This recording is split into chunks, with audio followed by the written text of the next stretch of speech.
It's Jeep 4x4 season. Make your next adventure epic and hurry in now for great deals.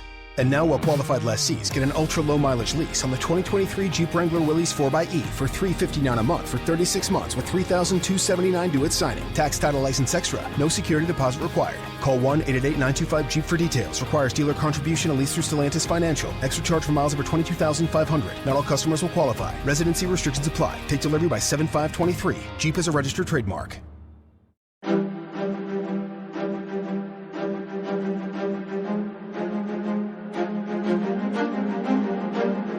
Hello, and thank you for listening to The History of World War II podcast, episode 421, It's Today or Nothing. Last time, the tanker Ohio was proving difficult to move, given the hole in her front and the resulting water taken on board.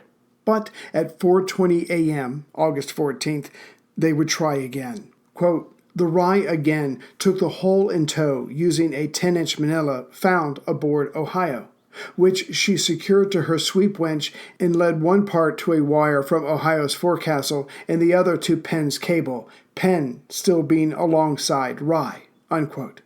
For they did not have to move fast, as nice as that would have been, they just had to move, given their close proximity to Malta. Next, Penn came alongside the Ohio. Captain Swain of the Penn asked all on board his ship, would anyone like to go over to the Ohio to help out? A few did, and one of those was Lonnie Dales, who Fred Larson was most happy to see. Together they stayed aft. The band, it seemed, was back together. True, one had a fractured spine and the other a broken forearm, but they had experience and were determined. The world has been changed by such people.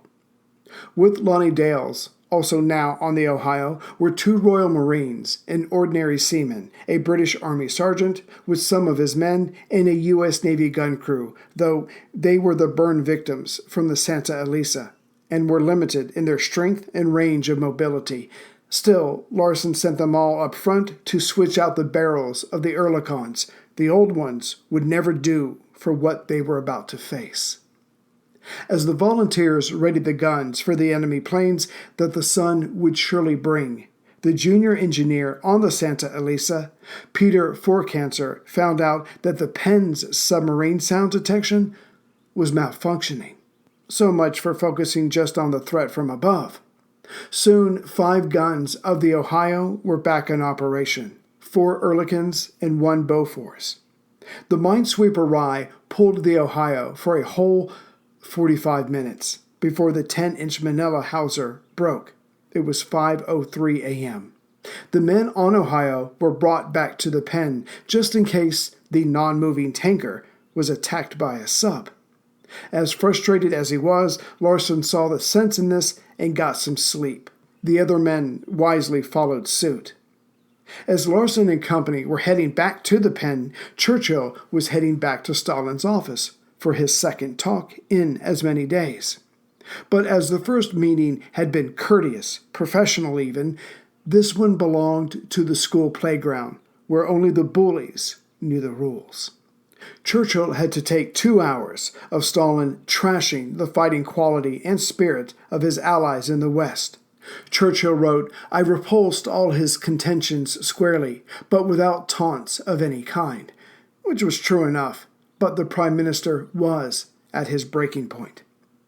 Fortunately or not, the end stage of Pedestal was playing out while the Prime Minister was with the Soviet leader. Churchill needed all the help, i.e. good news, he could get, so wanted daily updates on the convoy. The day before, Churchill had shared his crocodile theory with the Russian leader, who appreciated it, but that mattered little if the plan was not going to work, leaving more and more Germans to stay and fight in the East. Churchill was desperate to show that his decisions were pulling German troops away from the Ost front, but so far that was only true in case of airplanes. Those 3 cargo ships had entered Grand Harbor, but what really would have put the steel back in Churchill's spine to stand up to Uncle Joe was if he could say the Ohio was safe and all those weapons of war on Malta now had a new lease on life. and their job was to make the life of the Axis a living hell in the area. But so far, the Prime Minister could not make such a declaration, not until he heard from the First Sea Lord, Sir Dudley Pound. But zooming even further into Churchill's heart and mind, his other job on this visit was to get Stalin to formally become an ally with the United States and Great Britain. At the moment, they were just fighting the same enemies, nothing beyond that. But what Churchill wasn't bringing to the table wasn't impressing the Soviet leader. As Churchill wrote, Stalin's experience showed that troops must be bloodied in battle. If you do not blood your troops, you had no idea what their value was. In other words, anything other than being on the offensive was a waste of time to the man in Moscow, and Churchill needed him placated. Churchill received from Admiral Pound that very morning that 3 ships had made it safely into Grand Harbor, but there was still a tanker out there, but her chances of making it, according to Pound, were not good. And Churchill needed good. Hell, he needed great, as formally he had gotten Stalin to appreciate the proposed Operation Torch, landing Allied troops on French North Africa's coast. This was to replace the hoped-for cross-channel landings that the Western powers were clearly not ready for. Not that Stalin cared about their readiness. He just wanted more dead Nazi troops, and if American and British troops died as well, that was the price of doing business. And all this was based on Churchill's crocodile approach. But if Malta was about to be taken out of the war, then Torch mattered little, as Egypt, the Suez, and the Middle East were about to be lost. Churchill needed a miracle. That night, after leaving Stalin's presence, Churchill recorded the following. Stalin lay back, puffing at his pipe, his eyes half closed, emitting streams of insults. He said the Russians were losing 10,000 men a day. He said that if the British Army had been fighting the Germans as much as the Red Army had, it would not be so frightened of them. He was most uncomplimentary of our army. He said we had broken our word about a second front. That was the straw that almost broke the back of Churchill, who was sorely tempted to just leave. As he wrote, "I'm not sure it wouldn't be better to leave Stalin to fight his own battles." But later he wrote, "No, that's going too far, I think."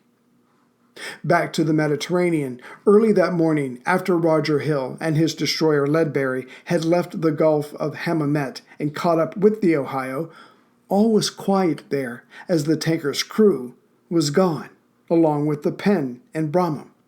Hill had some volunteers go over to the tanker, and Ledbury's gunner, Mr. Musham, was made the new captain of the Ohio. And humans being humans, certainly in a time of war, the volunteers began to help themselves to the ship's content. But topping them all, Mr. Musham had found and absconded with Captain Mason's hat, which he proudly wore as the tanker's new captain.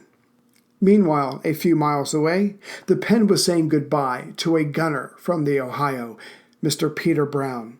Afterward, Larson asked Captain Swain to take him and his men back to the tanker. Swain agreed, still trying to think of a way to get her to Malta. But when Penn's motor launch 121 took them back, Larson and company were in for a shock. Mr. Musham, it seemed, the new master, had removed the Ehrlichans to replace the Ledbury's overused ones. But now that she was manned, the minesweeper Rye joined the Ledbury, and together they began to tow the Ohio once again. This time, a 6-inch manila rope was fastened, but before too long, it broke. Captain Hill realized they were trying to do too much. Another plan was needed. That plan was to use all 3 ships against the Ohio. The Rye was in the front, with a line connected to the Ledbury, while another line that connected the Ledbury to the tanker's port bow, or left front. Meanwhile, the Penn, as attached to the Ohio's starboard side, acted like a drag to keep the tanker moving in a straight line, more or less. As ugly as it was, this was working, the lines were holding, this amalgamation of seaworthy vessels began to get underway. Which is when the Regia Aeronautica showed up. Literally every Ju-87 dive bomber that Gruppo 102 had, and these crews were the cream of the crop. When Roger Hill of the Ledbury looked up, he saw 9 Ju-87s all waiting to take their turn to dive on the Ohio and finish it off. He would later write, "It was horrible to be secured at each end to the Rye and Ohio, moving at 2 knots and quite unable to dodge." Each German plane had a 500-pound bomb, and the 4th Ju-87 to dive and drop its bomb barely missed the Ohio. As each man knew this was close enough to kill them all, they threw themselves to the deck and closed their eyes. Seconds later, the eruption of water, pushed out of place by the landing bomb, soaked them, but they were still alive. When the men looked up, they saw oil all over the water's surface. The pilot had dropped an oil bomb. It seems they were hoping to burn the Ohio. The thinking was, with oil all over the place, surely a spark would do the rest. Whereas the Americans had just that year developed napalm, but they hadn't used it yet. This was the Italians' cheaper version of that.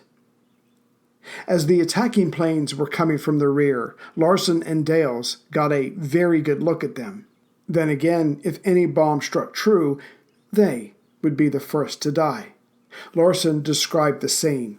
"We were sitting in steel seats at the big Bofors, a Swedish rapid-fire cannon. It took 1 pointer and 1 trainer and a man to spot for us. The gunnery sergeant was the one that spotted for Dales and me and gave orders when to shoot. Dale's arm was broken, and it was bandaged up in a splint, but he never complained about it. We also had 2 guys from the British gun crew there who helped us loading the gun. We showed them how to handle the ammo, and it was a very simple operation." Speaking of the Bofors, Churchill had them put on Britain's merchantmen when he became the First Lord of the Admiralty.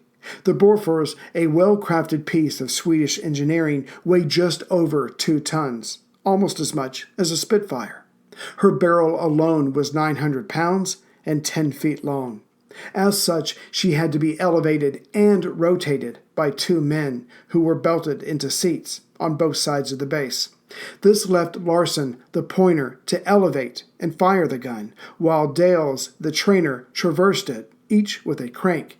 And each of them had a slit in the metal sheet in front of them to see the approaching enemy. As for keeping the guns cool while they fired, that was the easy part, considering the Mediterranean waters were right at the edge of the gunwale, or at the top of the side of the ship. As stated earlier, the Ohio was slowly sinking. So the dive bombers kept coming down, and the gunners kept shooting up. It's not clear how many planes were taken out, but their bombs obviously decided to settle for near misses, which partially lifted the heavy tanker out of the water. Later, Follansbee remembered being petrified with fear, but also being impressed as he watched Larsen harass the coming Ju-87 with his 40mm Bofors. But in his eagerness to bring down the enemy, at one point in the battle he found himself shooting at friendly planes who had come out of the sun. The best that he could do was stop shooting at them and hope none were doomed by his shells. Yet one Ju-87 did crash into the sea, and Captain Hill gave credit to Larsen, as he was the more experienced and in a superior position to fire.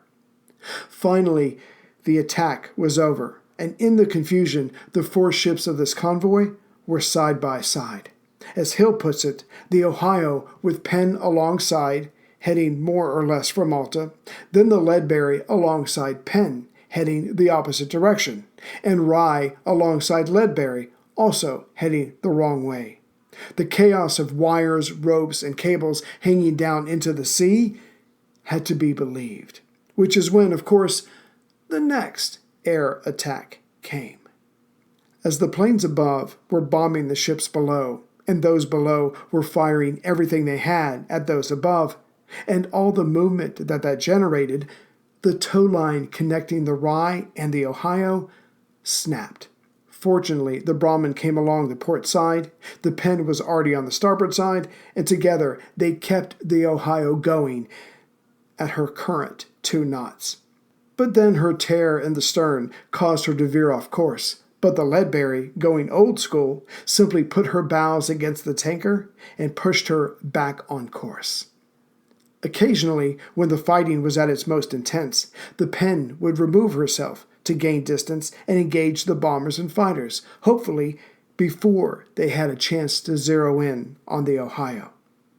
In trying to help the men's nerves, or conversely, torture them himself, every time the Penn had to pull away, she played the only American song she had on the ship over her loudspeaker, Glenn Miller's Chattanooga Choo-Choo. It did help cover the sound of the falling bombs, just not the result of those falling bombs, if one ever struck true. This latest attack only had 5 Stukas involved. However, as the pilots were Italian, they were sure to be brave, careless even. But if one of them managed to take out the Ohio, whether they lived or died, they knew they would be heroes, and so they were all eager. And to make sure those 5 Stukas had a fighting chance, pun intended, they had been escorted by 23 Mach 202 fighters. The Spitfires above the tanker certainly had their hands full. As this was a full-on threat, the Ohio was cut loose again, as 2 Stukas managed to get through the Spitfires, and one of them dove right at the tanker. As it approached, Larson and Dales cranked the gun to get the barrel pointed at the coming threat. Larson didn't have time to feel the pain in his fractured spine, and Dales didn't have time to feel the pain in his fractured forearm. By now, they were a well-oiled machine. The barrel was raised, Larson thought he had it just about right, and fired, and missed. As the Stuka had been approaching the Ohio from behind, her bomb landed just behind the tanker, where Larson and Dales were. The resulting wave lifted and pushed the tanker along, faster than she had been going for hours. But you cannot have good news without bad. The bomb missed, but it landed close enough to twist the 20-foot bronze screw and ripped off her already jammed rudder. And lastly, there was a new hole in the ship's stern for more water to pour into. Larson might have missed, but the intensity of his firing caused the pilot to drop his bomb a second too early in order to turn and get the hell out of there. Had the bomb landed true, the tanker would have been broke in 2 and gone down in seconds. The Ohio's real captain, Mason, had been approaching his ship on a motor launch, but now as he watched, the tanker's stern began to settle further into the water. He returned to the Penn to gather a crew and make a plan, which is when he found out that all of his officers and engineers were already on Malta. This included the 7 Navy and 12 Army gunners that had been with him. Here's what happened. When Ohio was abandoned the first time, the men had climbed aboard a motor launch, but it was attacked, nearly missed by a torpedo. So Captain Swain had sent it on to Malta, not really knowing if the smaller, damaged vessel would make it. But it did. Mason, not having his crew, went to Ohio anyways and began a thorough examination. All he had with him of his original crew were 2 firemen, 2 greasers, and 2 seamen. With Mason evaluating the ship, some of the other men found food and drink, and drank. Larson and Dales, however, stayed at the stern of the ship, manning their guns and keeping an eye on the sky. They would celebrate later, maybe, if they made it. With a break in the fighting, some of the men of the Brahmin went over to Ohio to help man the guns and run ammo. Captain Mason saw them and got some food together. Then he continued to assess his ship. Fortunately for all, pumps from the Penn began removing some of the water within Ohio. Now finished with his inspection, Mason told the naval officers that 1, the Ohio would probably stay afloat for another 12 hours, That was their window of opportunity. Next, she might break in half, but if she did so, the front half would probably stay afloat, and that should still be towed to Malta, as it had 75% of their cargo. It was then that the men of Ohio and the other ships realized there was silence all around them. Surely there would be another attack or attacks before the sunset, but for this moment, the Ohio moved along at her inglorious 2 knots, which was better than nothing, all in the stillness of the Mediterranean. Other than that, the men tried to relax, though they were still tense, knowing that the alarm could sound at any second. And then what would happen after that? Chattanooga Choo-Choo would blare over the loudspeakers. Postscript. Just to keep a running tally thus far, the Melbourne Star, Rochester Castle, and Port Chalmers had sailed or been pushed into the Grand Harbor. They made it, which means the Wairarama, Santa Elisa, Glenorchy, Ameria Likes, Empire Hope, Clanferguson, MV Deucalion, Dorset, and of course, before they got to the Narrows, the Carrier Eagle, were all lost, having sacrificed everything for Operation Pedestal.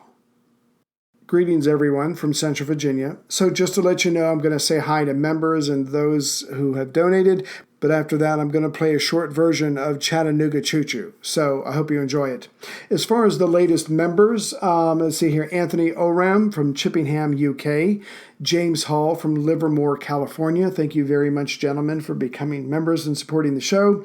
And as far as donations, let's see, there is a Joseph Davan, and Peter Borden from Australia. And Peter renewed his membership. So Peter is my new best friend for this week. Thank you very much for supporting the show. We really do appreciate it. And now, a little bit of blast from the past.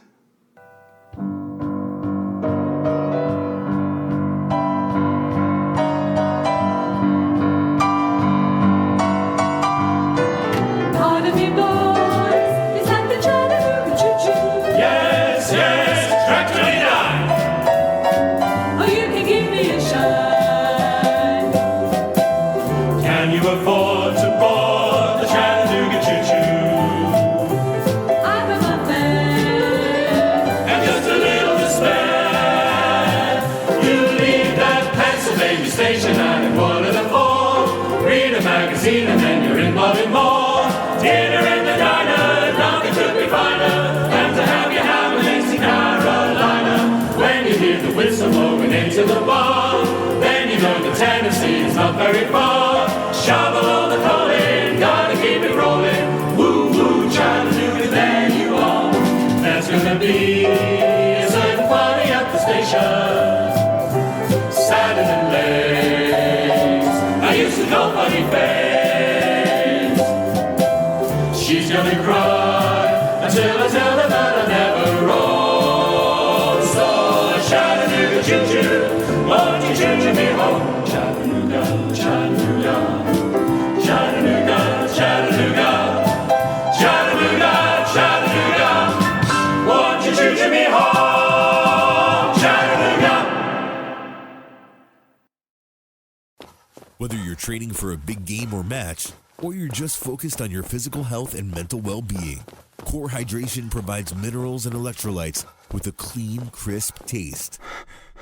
Staying hydrated is fundamental to taking better care of yourself.